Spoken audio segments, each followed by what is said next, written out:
Hello मैत्रिणींनो, माझ्या चॅनलमध्ये आणि आजच्या व्हिडिओमध्ये तुमचं स्वागत आहे। मी आज तुम्हाला दाखवणार आहे एकदम पटकन आणि सुंदर मार्केटपेक्षा सुंदर अशी पायपुसणी अवघ्या 10 मिनिटात होते। खूप सोपी पद्धत आहे, नक्की ट्राय करा आणि कशी वाटली ते मला कमेंटमध्ये सांगा। माझा व्हिडिओ थोडा जर आवडला तर लाईक शेअर आणि सबस्क्राईब करायला विसरू नका। मी जीन्सच्या 2 पॅन्टी खालून कट केलेले दोन पॅन्टीचे तुकडे घेतले। एक डार्क कलर आहे, एक लाईट कलर आहे, म्हणजे आपल्याला पायपुसणी खूप सुंदर दिसेल। 4 इंच रुंदी आणि लांबी जेवढी आहे तेवढी काढून घेतली। दोन्हीच्या पण 2-2 अशा 4 पट्ट्या काढून घेतलेत मी। आता आपण एक डार्क आणि एक लाईट गडद आणि एक फिक्कट कलरच्या अशा करून 4 पट्ट्या जे काढलेल्या होत्या ते आपण जॉईन करून घेतल्या। रुंदी आणि उंची आपली 16 इंच आहे, दोन्ही साइडने पण 16 इंच आहे। आपण आता 4-4 इंचावर मार्किंग करून घेऊ, म्हणजे पेनची मार्किंग तुम्हाला दिसणार नाही। 16-16च आहे, त्यासाठी मी 4-4 इंचाला मार्किंग करून घेऊन आपण 4 असा आडव्या पट्ट्या कापून घेऊया।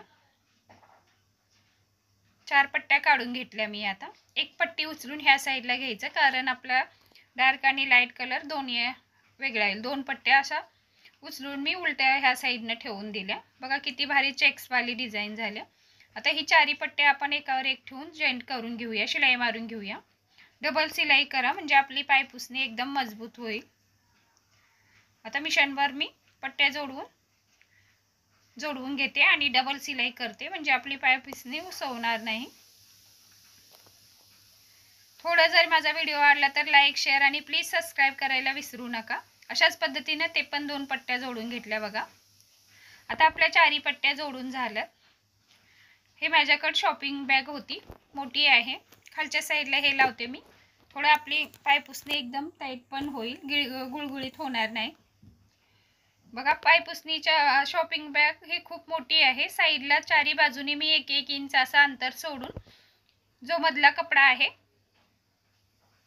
तो जॉईंट करून घेते। 4 बाजूने आपण शिलाई मारून घेऊया। आता आपली 4 बाजूने शिलाई मारून झाल्या। तुमचा जर कपडा जास्त नसेल तर दुसऱ्या कपड्याचा तुम्ही गोठ्याला घालू शकता। मी आता हे बॅगचे साईडना गोट फोल्ड करून अशा पद्धतीने 4 बाजूने शिलाई मारून घेते। आता एक साइडची बाजू आपण अशा पद्धतीने शिलाई मारून घेऊया।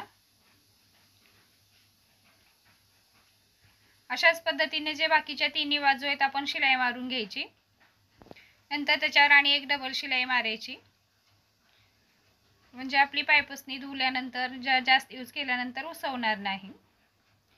माझा धागा तुटला, खालचा धागा संपला, त्याच्यासाठी मी दुसरी बॉबिन लावून शिलाई मारून घेते। व्हिडिओ आवडला तर लाईक शेअर आणि सबस्क्राइब करायला विसरू नका। बघा पटकन अवघ्या 10 मिनिटाच्या आत कुणीही तुम्ही अशा पद्धतीची पायपुसणी कोणत्याही 2 कलरच्या वेगळ्या कपड्याची बनवू शकता। व्हिडिओ पूर्ण बघितल्यामुळे धन्यवाद। चला तर भेटूया आपण पुढच्या व्हिडिओमध्ये।